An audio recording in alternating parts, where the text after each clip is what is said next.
Hello and welcome to the Punished for Protecting Live broadcast with your host, Francesca Amato, national expert in the Americans with Disabilities Act, domestic violence and child abuse advocate, best-selling author, and founder of Punished for Protecting Incorporated. We welcome all of our viewers watching on Facebook via Punished for Protecting News and the CPS News Network. If you're watching on YouTube at Punish No More and Free to Protect, be sure to like, subscribe, and hit that bell icon. You can also find Punish for Protecting News on Rumble. Now, without further ado, here is your host, Francesca Amato.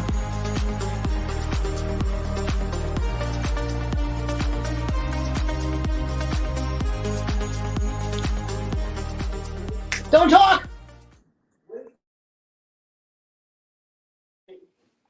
Good evening and welcome to Punish for Protecting live media broadcast tonight.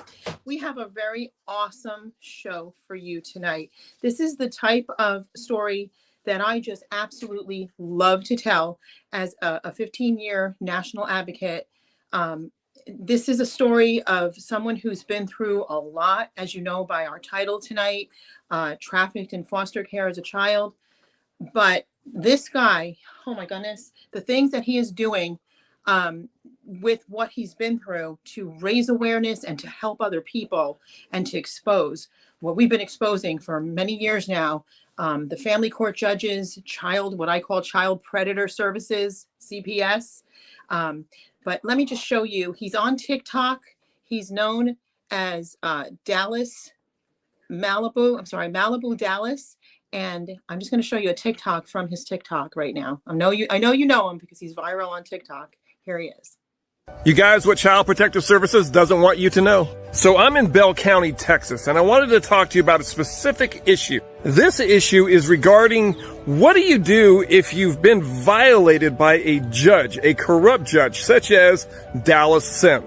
You know, the most corrupt judge in Bell County, Texas, Dallas Sims. Yeah, that one. So what do you do when they trample all over your constitutional rights and make you feel like you're worthless? Well, I'm going to tell you, one of the biggest problems is that none of these courts operate on constitutional law. In fact, most of you know when you go into these courtrooms and you try to defend your rights, your constitutional rights, they shut you down. Also, none of our courts operate on common law, except for one. Let me show you which one that is. You guys, that would be the United States Court of Federal Claims. This court is actually in a building not too far away from the White House. Now, let's talk about how to do this. If you've been violated, if the courts have violated your constitutional rights and you have a lot of evidence supporting that claim, I mean, it's like a slam dunk case. You go to that website and you fill your complaint out and attach all articles of evidence that you have. If you're in the area of Washington, D.C., you can obviously go down to the location and file a claim yourself. You guys, there's definitely more than one way to skin a cat, and there's definitely more than one way to get a corrupt judge off the bench. You guys never let a CPS agent in your house without a warrant. Well, without further ado, I kind of cut the ending off there. Here is Malibu. Hello. Oh, I think your mute's on. How you guys doing? There you are. We're doing great. I'm so happy to have you on. I use that specific TikTok because, and everybody spread this message, send it out to all your followers, please. I use that specific one because that's exactly what we're doing. We're sending, it's the only real court that we have left other than like the Virgin Islands. And I think there's one other location, but at the United States Federal Court of Claims. That's the way to go. Right. And it's amazing that so many people, so many families out there who are struggling with inside of the family court system don't know about this. They don't know that their courts that they rely on and they're supposed to trust don't operate on constitutional law. They don't operate on common law. It's all administrative courts. So the only court that really operates on a constitutional level is the court that we just saw. That's right. And that's what I love, that you're that you're talking about ensuring that our constitutional rights are protected, that they're adhered to. Two of the credentials that I have, one is in articles of human rights and then constitutional law. So, and then of course the Americans with Disability Act. I call it the Holy Trinity. Right. That's the way to block them. But Malibu, do you mind just kind of like laying a foundation for some of our audience that may not know you already? People are saying they love you and they follow you and all this. It's popping up on the screen. But tell us a little bit about, what happened? What took you to this place as a child? What took you to this place that you're at right now, where you're fighting for others? Well, that depends. How much time do we have? No. We've got some time. Go ahead.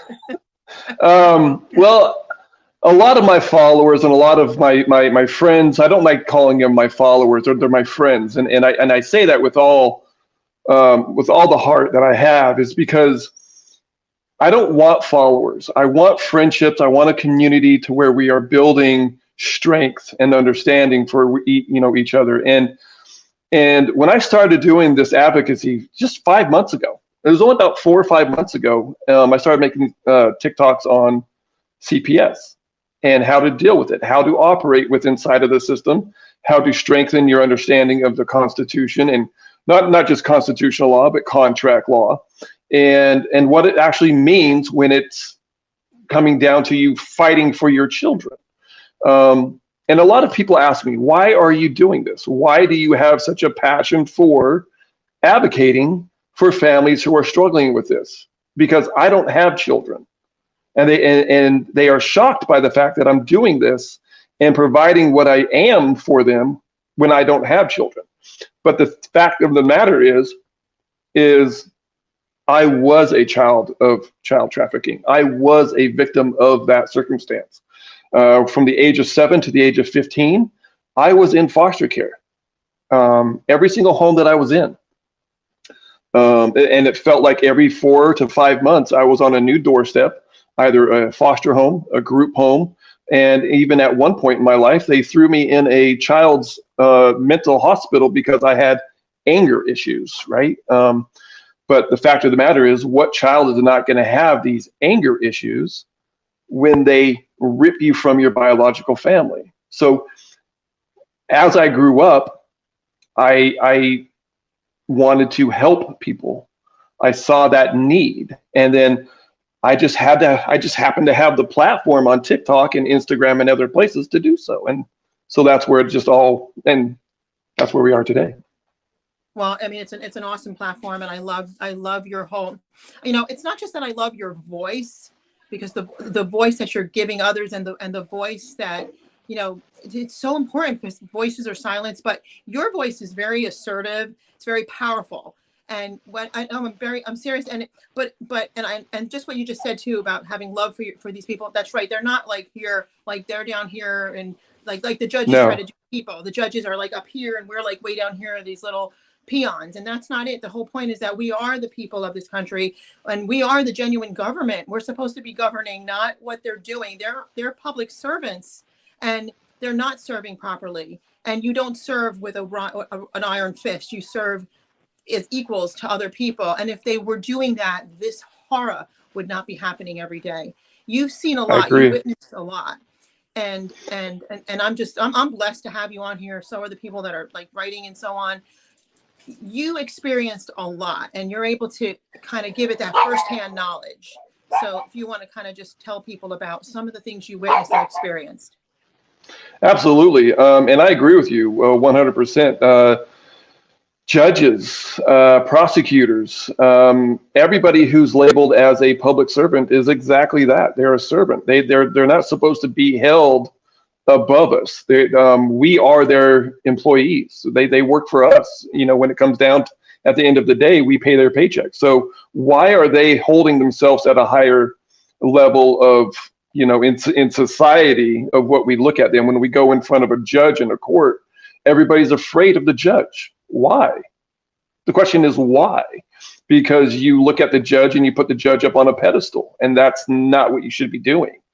Yes, should you show respect and understanding and represent yourself as a professional? Absolutely. But you do not have to allow them to rule over you like you're, a slave. And it's sad that we've gotten to that point as a society. My experience inside of CPS is very, very traumatic. You asked me what my experience was, and the fact of the matter is there's no easy way to tell a story about being a victim of child trafficking. Every single home I was in, and that people think I over exaggerate on this, but I'm not, is that every single home that I was in from the age of 7 to the age of 15 before I was actually adopted, and that's a miracle on its own, being adopted at 15. But I suffered through massive amounts of physical abuse, emotional abuse, rape, torture, starvation, you name it. 8 years of absolute torture and a living nightmare until I got adopted at age 15. And that was a true blessing. It was a miracle that it happened. And I thank God every single day that it had happened. But where I am today, I would not be where I am today if God did not allow me to go through that experience as a child, because now today it has strengthened me. It has given me the courage. It has given me the strength to use my voice and my experience with authority and understanding and compassion.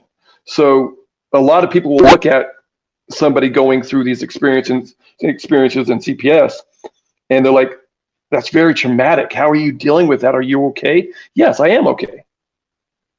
Well, why don't you sue CPS? Well, that's not for me. I teach people that, yes, there is a way to do that. There is no statute of limitations of suing CPS for those unjust actions that they do with children. But that's not for me. The way that I'm getting revenge, the way that I'm getting my payback is by helping thousands and thousands and thousands of people all over the country dealing with these issues with CPS. And that's what I get out of it. I'm trying to get back the double layer. Thank you so much for that. There's so much. I mean, we could do a show. I could do a show with you for hours and hours.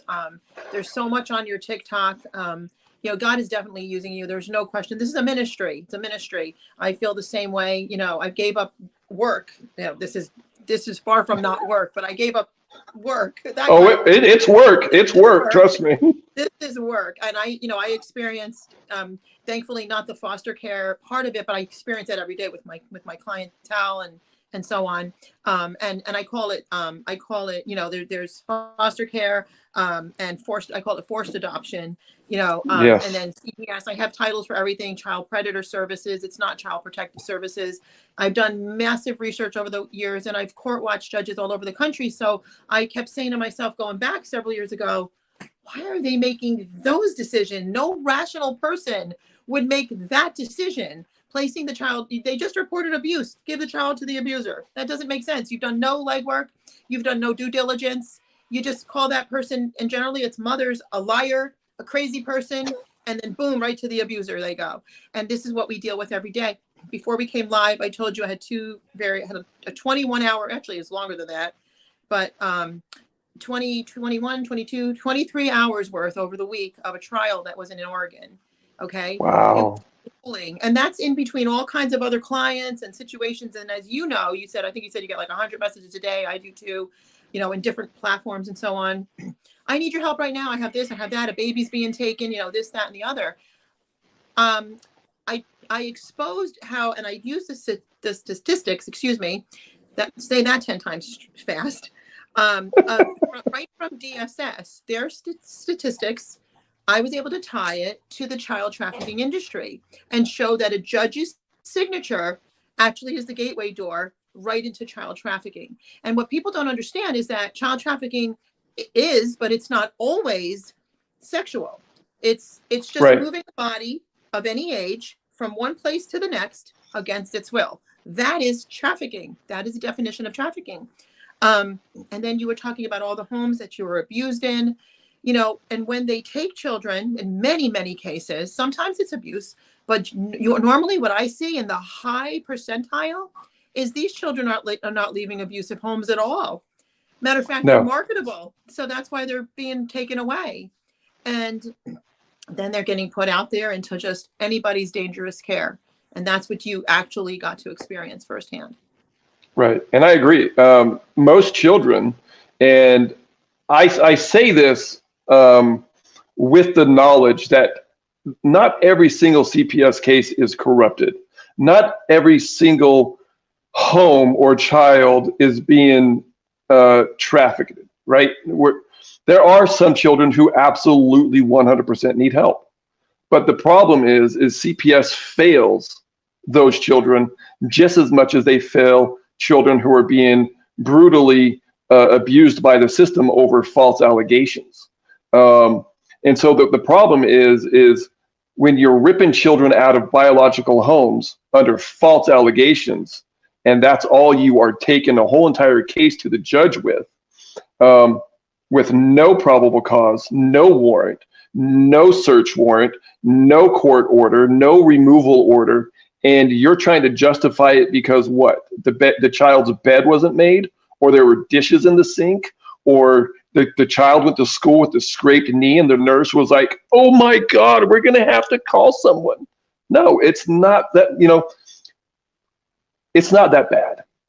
The amount of stuff that I did when I was a kid, I was lucky I survived, let alone having to, and yeah, I got taken away. Me and my younger sisters, we got placed in foster care. Rightfully so, because my mom was a massive drug addict. She had me. She gave birth to me at 14. At 14 years old. And then I had two younger sisters. So we were placed in foster care at a very young age, rightfully so. But the amount of damage that we suffered inside of the system was far greater than what we would have if we just stayed with our biological parents. And 100%. And then, we had two successful wins this week. I'm very happy. Matter of fact, one just happened today, full custody back to mom. That was a horrible situation. I told you a little bit about it. And then another one where CPS has been hounding this one mother for quite a while, 2 years. And then I got involved, and praise God, they're gone. It's all good. I like to bring these stories because it gives encouragement and hope to other people, which is what you're doing on your platform. You're giving hope to people because this is a gut-wrenching, painful thing to go through. There's no question about it. And you're taking that, I say it this way, like a victimhood into this victorious place. And that's what I like to bring on this channel, because people need hope and they need to be built up to be able to go through the part of it that's the bad part. That's the, oh my gosh, my children are being abused right now. My children aren't with me. Just the tearing apart is traumatic. It causes all kinds of injury, ACE research and so on and so forth. Mm-hmm. I can't thank you enough for what you're doing. Honestly, I can't thank you enough. And I was so thrilled to see you. There's another young man on TikTok. I try to reach out to him and he's got such a following. It's hard. I'd like to get him on here too, but I don't know. Maybe you know him. He goes by the name of Travis, and he talks about some horrible stuff that happened. Oh yeah. Me and Travis have spoken on the phone actually. Okay. And he's very candid about what he's been through. And so, I can help him easily. I know he wants to go after them. He's got his own goals, and that's exactly what I'd like to take him through the United States Federal Court of Claims in DC. Because there's a lot that can be done. We have to stop them, though. That's just the whole thing. We have to stop it. I years ago thought we could reform this, but as I've learned and as the years have gone on, there's no good that comes out of it. There's no absolute good. I've never seen any good other than what we're doing.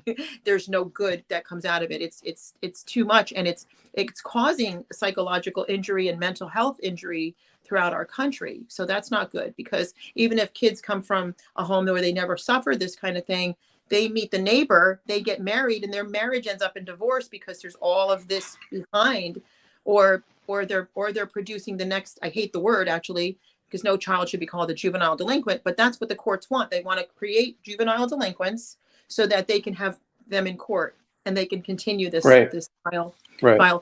It's a vicious cycle. Yeah. It's a vicious cycle that has been repeating itself for decades upon decades, ever since CPS was actually invented and established. Yeah.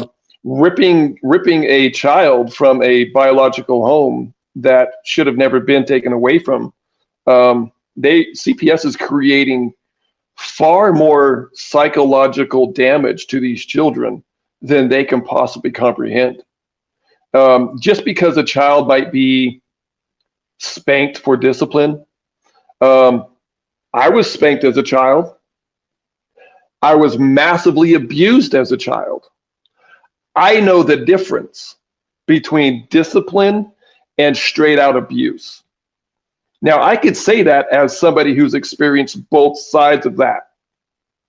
So when I say when CPS takes a child away from their home because of maybe the parents were spanking them, well, would you rather have the child grow up with respect and have a couple of pats on the butt every now and again, or would you rather have a child grow up inside of a foster care system with massively dysfunctional issues because CPS ripped them from the only family that they knew, placed them inside of a foster home where they knew nobody? The adults were strangers. They know nothing about the home that they're going to. They're completely scared and frightened. And now they have to worry about who's going to protect them. How are they going to get fed? What are they going to do in the next couple of hours just to say, hey, am I okay? And the problem is that nobody's really addressing these issues because all the courts, even the family courts, all they care about is money. CPS only cares about money. And when I go and I do consultations with my clients, with people who are messaging me, asking me for help, I have no worries and qualms about telling them straight up, because I'm always going to be 100% honest. CPS doesn't give two dilly squats about you or your children. They get massive funding from the state and massive incentives to just keep on taking the children so they have a constant stream of revenue. That's all it is. And it's the same thing with the court systems. The courts are just as corrupt as CPS. The judges get kickbacks for their retirements. They are persuaded by incentives to make a ruling on one case or another, just as much as CPS does. When you have a court system that the judge gets paid by the state, CPS gets paid by the state, the prosecutors get paid by the state, the guardian of items gets paid by the state, the child's attorneys, the parents' attorneys, they all get paid by the state. What chance do you have whatsoever of presenting yourself in court, in a hearing, with fairness? There is none. That's right. And that's why when we have like the 2 wins we had this week, and we're obviously we just keep fighting till we win, basically. And I don't even like to use the word win because it's a loss all around. It's bittersweet. It is. I'm so happy, but it's still like the damages you just did are like off the charts. But the thing is that, I can see that person. I have expert background in a lot of this because of the years I put into it and the work I put into it. But at the same time, there's my expert background, I like to say, is in the fact that I know what their next move is going to be before they do it. And I know that person, like, it doesn't matter. It's amazing, Malibu. It doesn't matter what state or county I'm in and what court. It's the same people. They just look different. It's the same narcissistic psychopathic judge. It's the same bar member attorneys that sold out to them. They took an oath to them. It's the same, child attorney that is going to find the worst parent, the one that's the abuser, or foster care or whatever, and fight like crazy for that person that's doing horrible things to the children, and find a little tiny loophole, microscopic thing, and blow it up and say that this person has whatever. And so that's why I invoke the ADA, I invoke all the things that I do, and I do it in writing. And I don't back down because I know the law. And I'm not sure if you know this, you may already know this, but we have immunity that's much stronger than the judge and the attorneys. Okay. Advocates. I agree. Strongest amount of immunity. And when our clients are federally protected and qualified class members under the ADA, they have immunity. These are things that people need to know because the judge, they got this untouchable immunity. No, their immunity and their qualified immunity gets stripped when they violate these types of laws. Okay. Right. And I agree 100%. We are going to go to a commercial, right now. We have a lot more to share. We're going to talk about Malibu has an upcoming book. I see you guys with all your questions. I'm very excited about that. I know you are too. And also, we're going to talk about his nonprofit and much, much more when we come back with Malibu. If we can find the commercial here. Here we go. We'll be right back after a message from Punished for Protecting Incorporated. Each new generation of protective mothers is shocked when they first go to family court and find it doesn't favor single mothers and is willing to jeopardize children.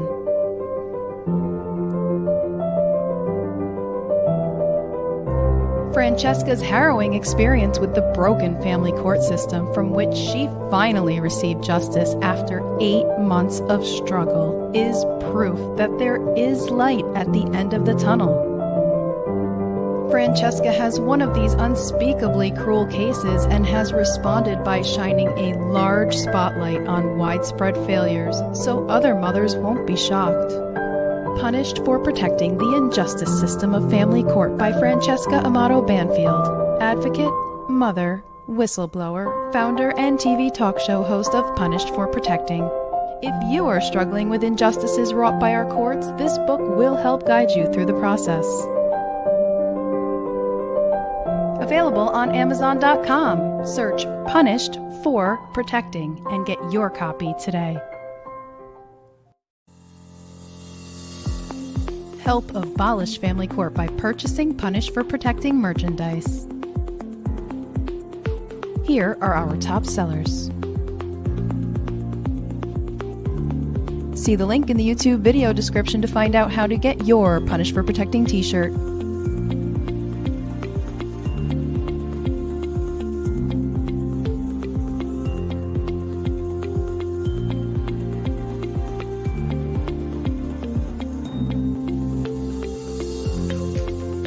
Get your high-quality Punished for Protecting t-shirt while supplies last and let everyone know that you stand for justice.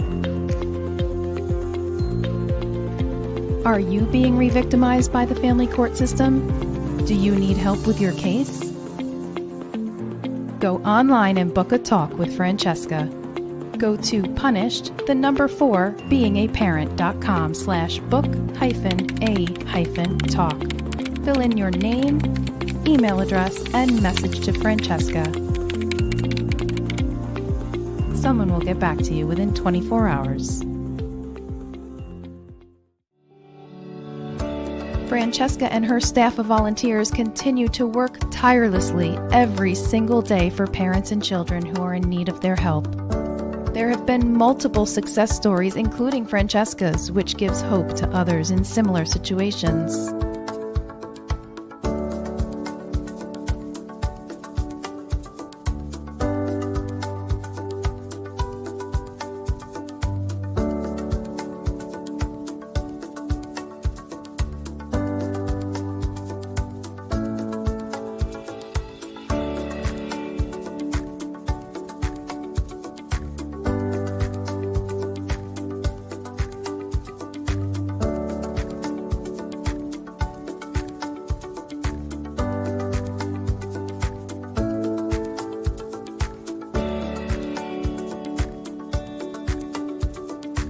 Punished for Protecting Incorporated has incurred out-of-pocket expenses with zero funding to help families get their children back or to save their children from being taken.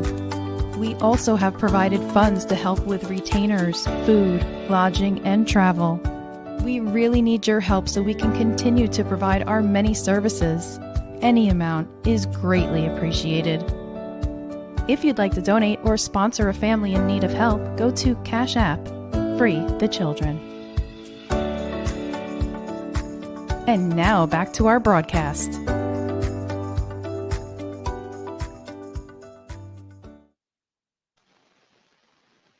We're here with Malibu, and I just would like to let you guys know, if you're going to be in the New York area, I'm going to be at the Sarah Hall Halleck Free Library in Milton, New York on April 28th.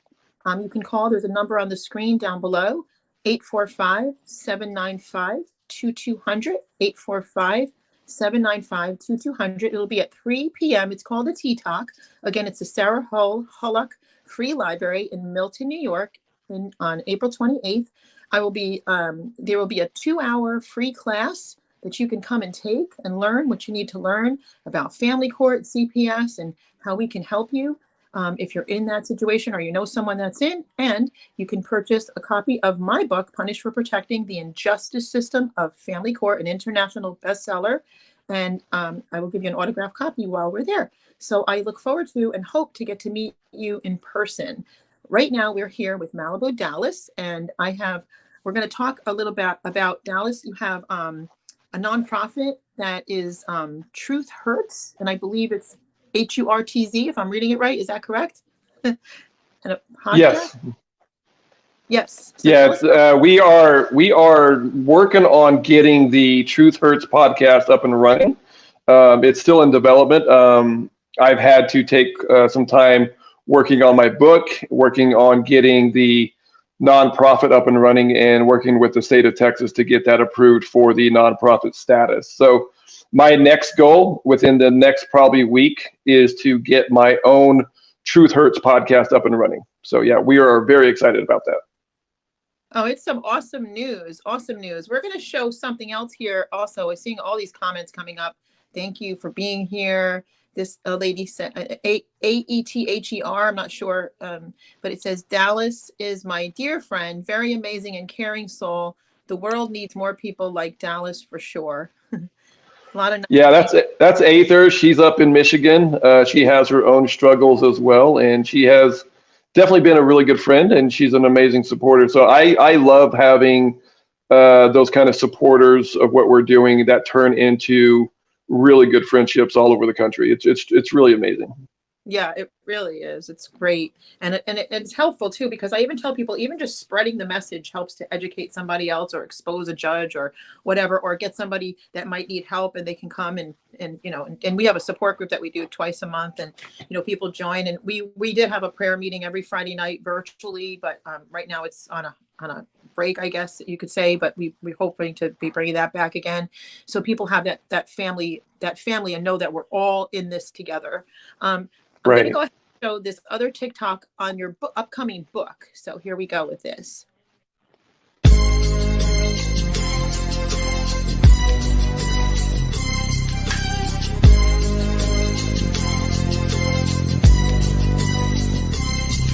As I walk through the valley of the shadow of death, I take a look at my life and realize there's nothing left. Cause I've been blasting and laughing so long that even my mama thinks that my mama... Oh, where'd the book go? Oh, I don't know what happened to that. It cut the book off.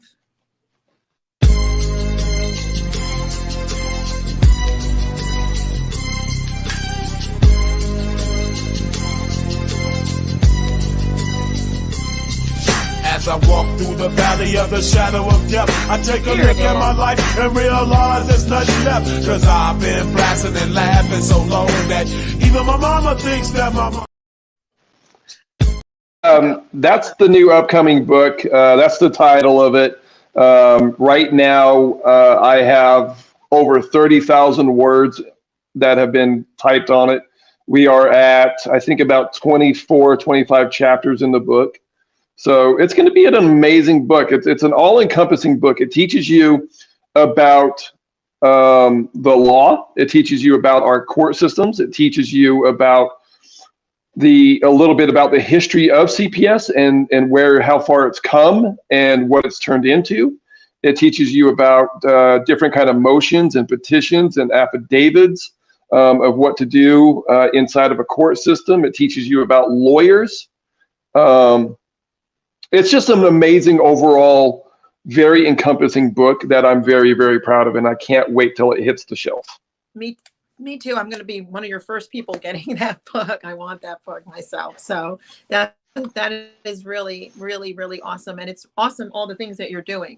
So so is there anything else that you kind of wanted to talk about with the audience about anything that you've experienced, anybody that you've helped? Oh, geez.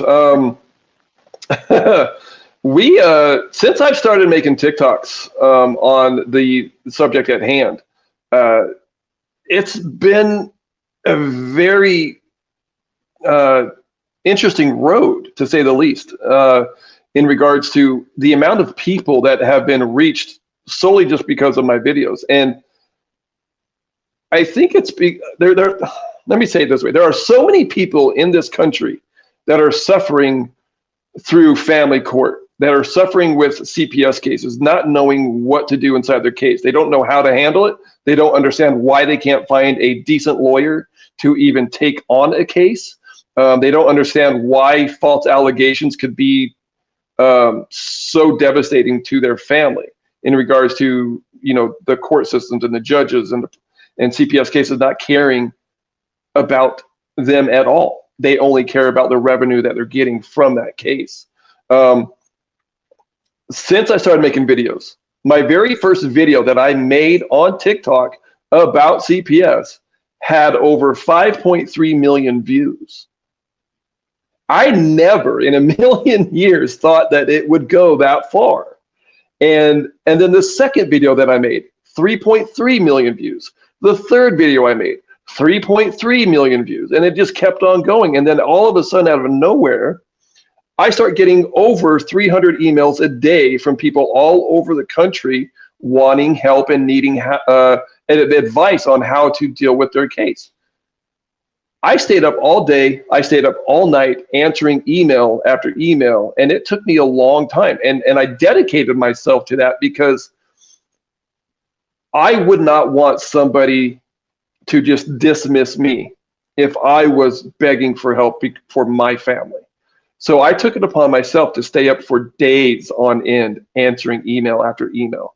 And it just 5 months later, here we are. We're writing a book. We're doing podcasting. It's crazy. It's absolutely nuts. And it shows you that this is a global issue. And when I say global, I mean earthwise. It is a global issue. This child trafficking industry, I call it the gateway door, is in every county, every state, every country. Okay. And they're just the viewers alone. And I'm really happy to have TikTok. And I hate to see them do what they're trying to do because, we're having an amazing place where all of this truth is coming out and kids are speaking out and people are speaking out and advocates are speaking out and exposing this at a greater level where more people can see it for itself, because people think it happen to them, or they think it only happens to certain people or certain financial, economic backgrounds. And that's not true. I have dealt with every walk of life. I have dealt with very, very wealthy people who are suffering because they don't care. It's all tied into real estate too. Whatever they can steal from you. I've heard people say, oh, it's a multi-million-dollar business. No, it's a multi-trillion dollar child trafficking industry. That's what it is. So when you and you hit the nail on the head with that, it's not just a one industry thing. Child trafficking, like you said in the very beginning of the podcast, it means just moving one child from one destination to the other beyond their will, right? Against their will and just not giving two diddly squats about what they want, what they need, or their safety or whatnot. The industry of child trafficking, CPS, the family court systems, you won't believe, okay, let's take, for example, here in Texas. Let's talk about Bell County, Texas for a minute. Bell County, Texas and Tarrant County, Texas are literally the two most corrupt counties in the entire state of Texas. So somebody that I'm working with who lives in Bell County right now, we got together and we put together an amazing spreadsheet, like a flow chart of the amount of corruption that is going on between 3 judges that are overseeing CPS cases and what are they involved in. So inside of this flow chart, we have 3 judges who are involved in multiple companies all together. These companies involve transportation companies, real estate companies, financial companies. Some of them include even metalworking companies, and shipping companies that involve big shipping containers all over the country. Where are all these companies located? Well, they're all located around the southern border states that border the water. And believe it or not, you look at Texas and you look at where all of the hot spots are. The hot spots, right, where children are missing the most.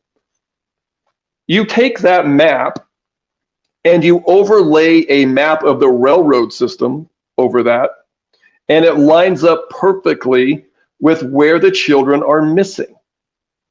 Why is that? Because it takes transportation.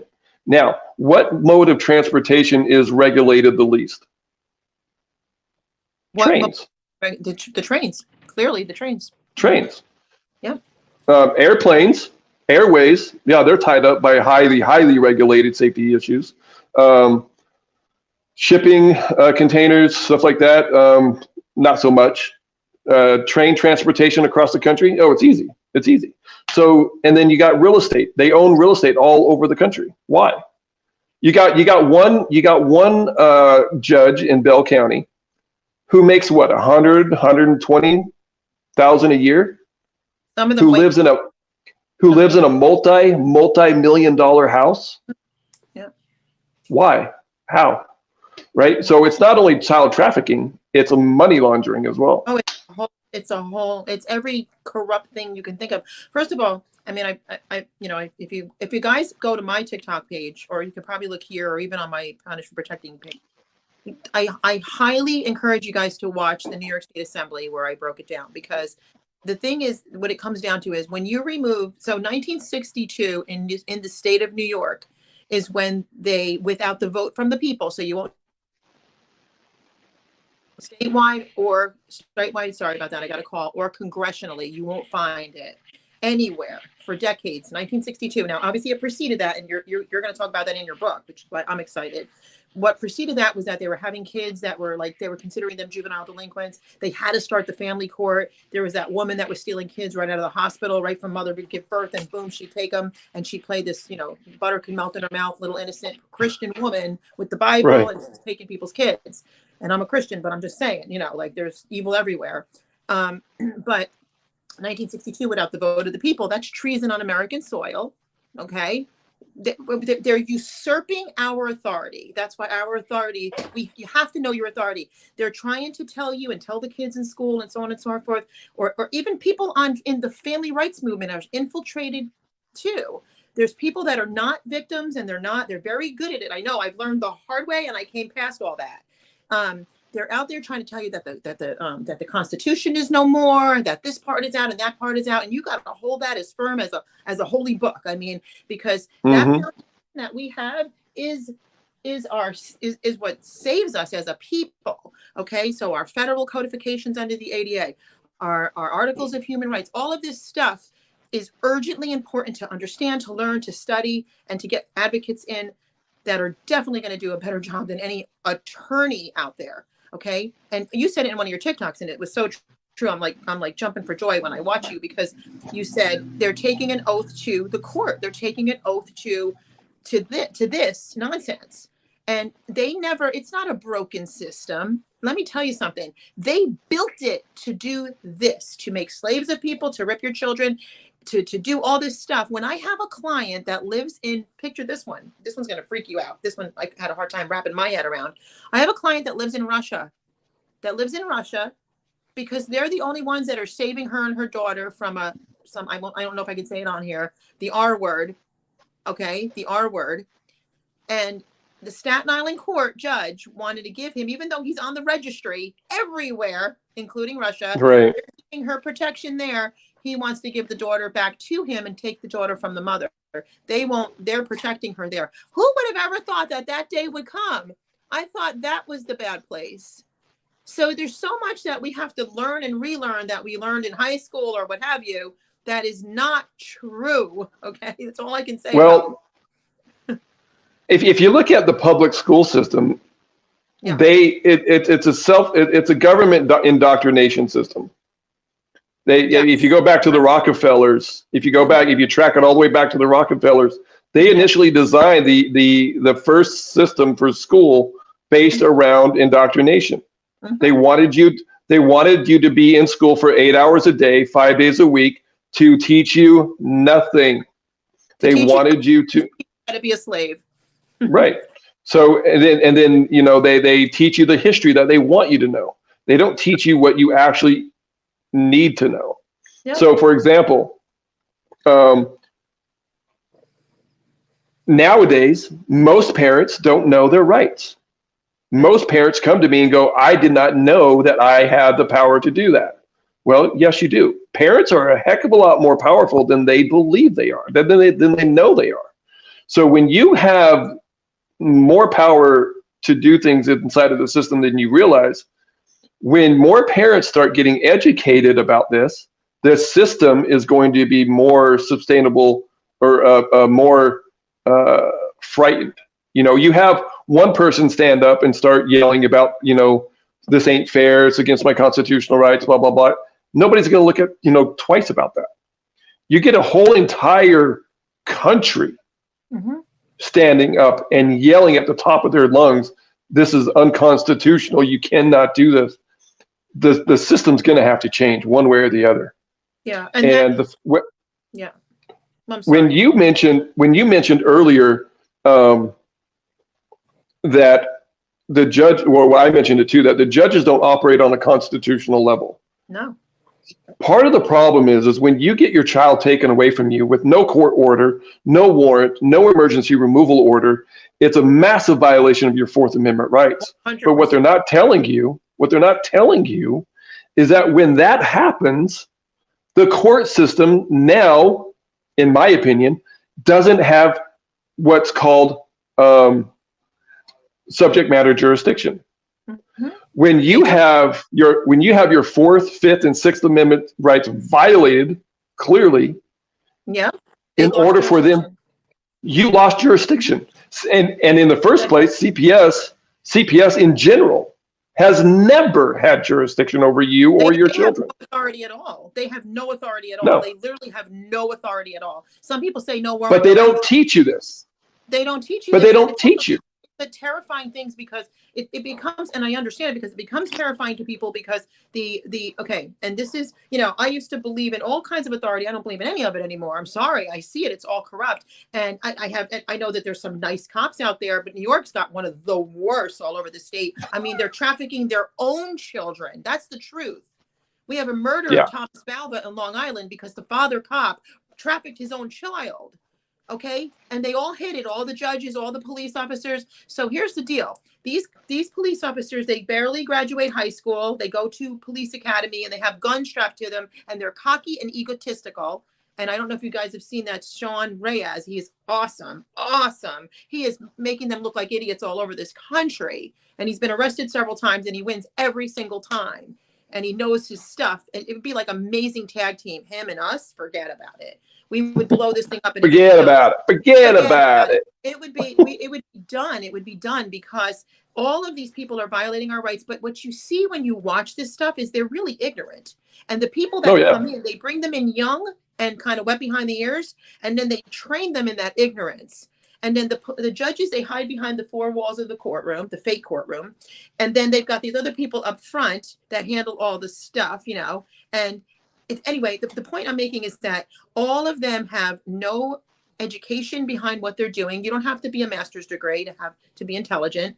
Nope. They have this like bogus training. Again, everything that they're told is that it doesn't exist anymore, or the Constitution just doesn't work here. We don't do the Constitution here. What does that mean? That's treason.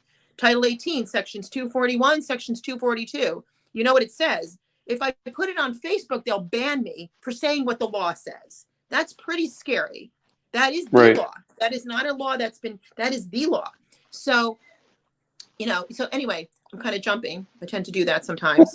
I have a lot that goes on in here. Trust me, I know.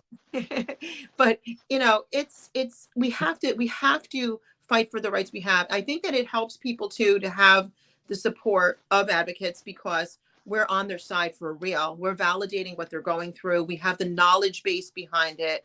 Okay.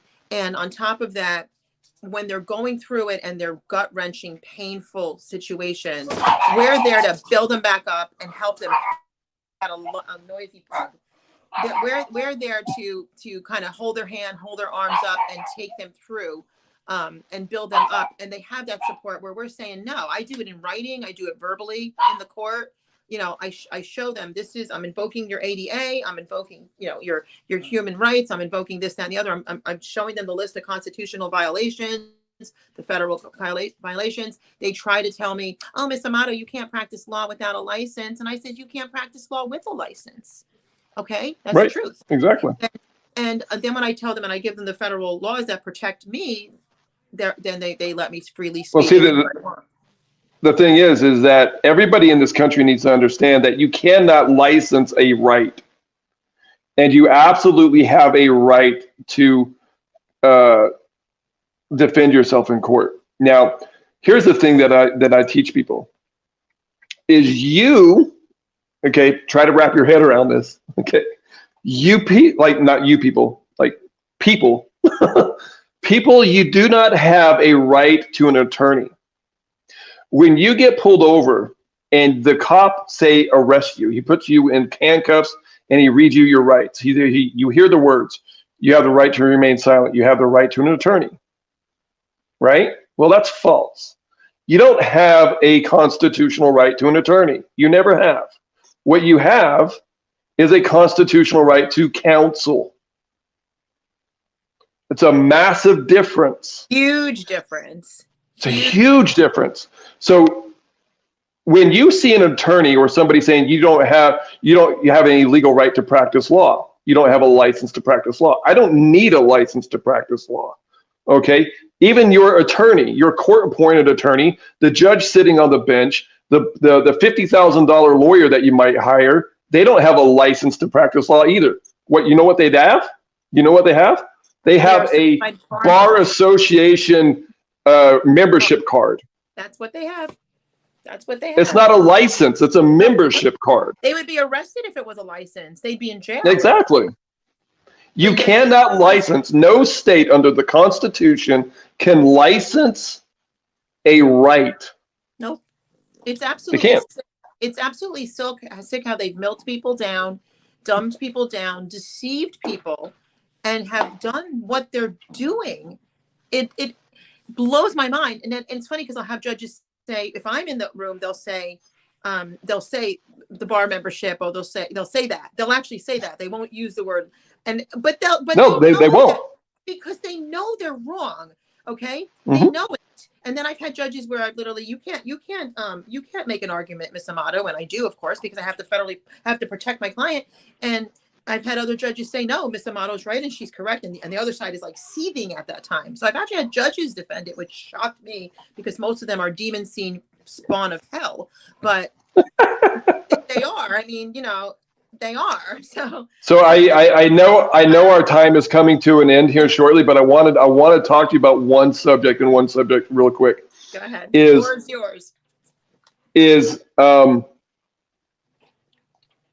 When it comes to dealing with CPS, when you see my videos and I do my consultations, I'm always telling people, always record every single conversation, every interaction you have.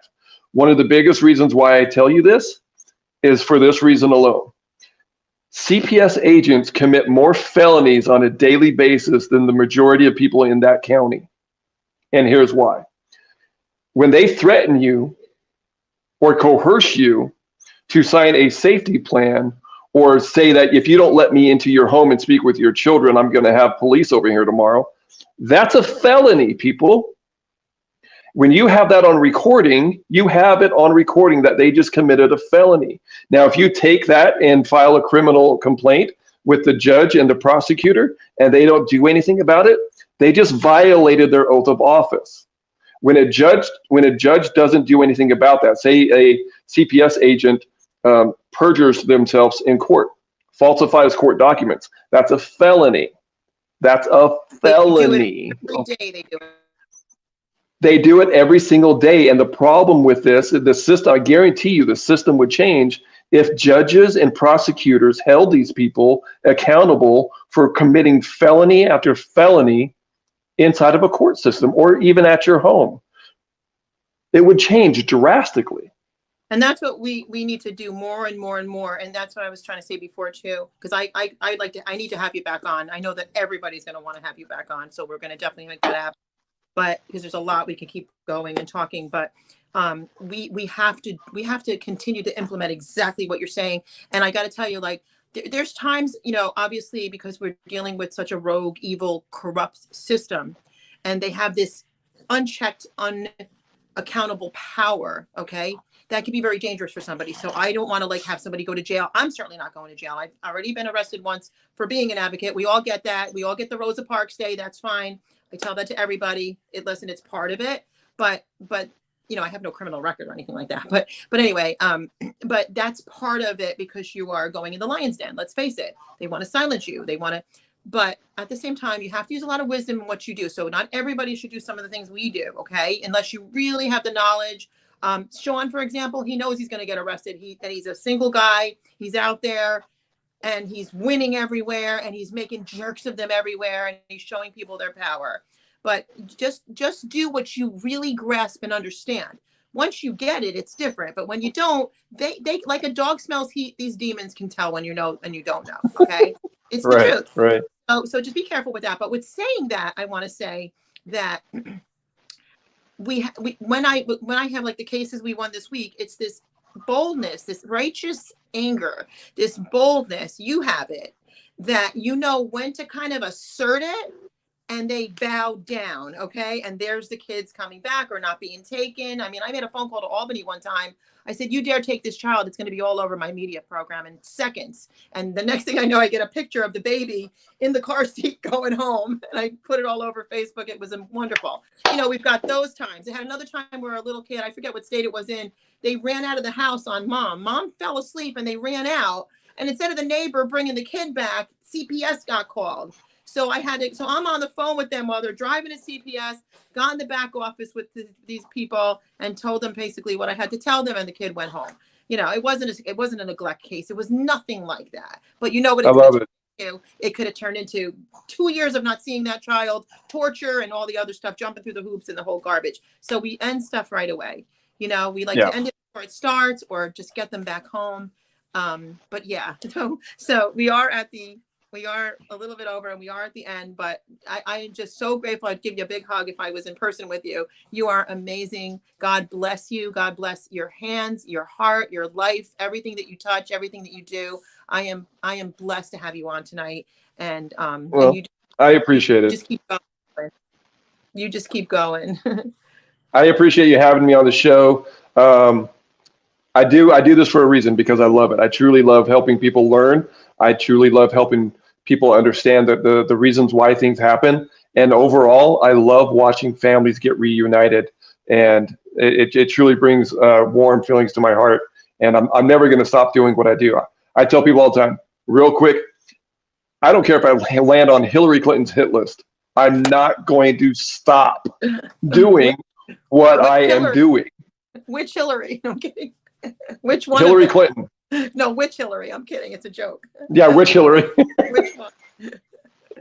Yeah. So thank you for having me on the show. It's been amazing. I would love to be back and do it again. We'll definitely have you back on. I look forward to it. Everybody, thank you for watching and be sure to share this message. And again, thank you so much for being on with us, Dallas. Have a good night. Have a good night.